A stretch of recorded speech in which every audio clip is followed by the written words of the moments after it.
ಬೆಂಗಳೂರಿನ ಟೆಕ್ಕಿ ಸಾವನ್ನಪ್ಪಿರುವಂಥ ಘಟನೆ ಕಾರಣ ಏನು, ಆತ್ಮಹತ್ಯೆಗೆ ಕಾರಣ ಏನು, ಹತ್ತಾರು ಸಂಗತಿಗಳು ಹೊರಗಡೆ ಬರ್ತಾ ಇವೆ. ಅತುಲ್ ಸುಭಾಷ್ ಯಾಕೆ ಆತ್ಮಹತ್ಯೆ ಮಾಡಿಕೊಂಡ್ರು?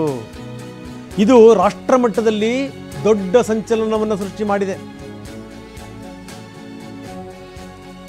ಅವರು ಸತ್ತಿದ್ದು ಅತುಲ್ ಸ್ನೇಹಿತರು ಬಂಧುಗಳು ಎಲ್ಲ ಸೇರ್ಕೊಂಡು ಅಭಿಯಾನ ಶುರು ಮಾಡಿದರು. Justice for Atul. ಎಲ್ಲ ಕಡೆಗೆ ಪೋಸ್ಟ್ಗಳು ರಾರಾಜಿಸ್ತಾ ಇವೆ. ಕಾರಣ ಏನು? ಯಾಕೆ ಸತ್ತ ಅತುಲ್?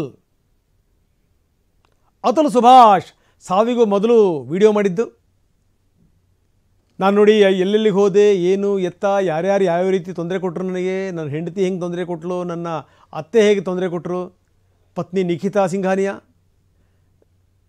ಎಲ್ಲಿಂದ ಎಲ್ಲೆಲ್ಲಿಗೆ ಹೋದರು, ಯಾವ್ಯಾವ ಕೋರ್ಟಿಗೆ ಹೋದರು, ಎಲ್ಲೆಲ್ಲಿ ನನಗೆ ಹಿನ್ನಡೆ ಆಯಿತು, ಎಷ್ಟು ಕೇಸ್ಗಳನ್ನು ಹಾಕಿದರು ನನ್ನ ಮೇಲೆ, ಜೊತೆಗೆ ಈ ಬಾಮೈದ ಗೀಮೈದ ಎಲ್ಲ ಸೇರ್ಕೊಂಡು ಏನೇನು ಮಾಡಿದರು.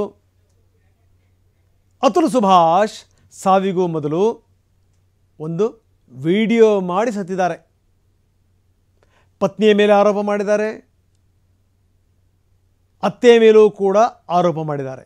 ಈಗ ಇದಕ್ಕೆ ಸಂಬಂಧಪಟ್ಟಂಗೀಗ ಕೂಗೆದ್ದಿದೆ. ಅತುಲ್ ಸಾವಿಗೆ ನ್ಯಾಯ ಬೇಕು ಅಂತ ಆಗ್ರಹಿಸಲಾಗ್ತಾ ಇದೆ.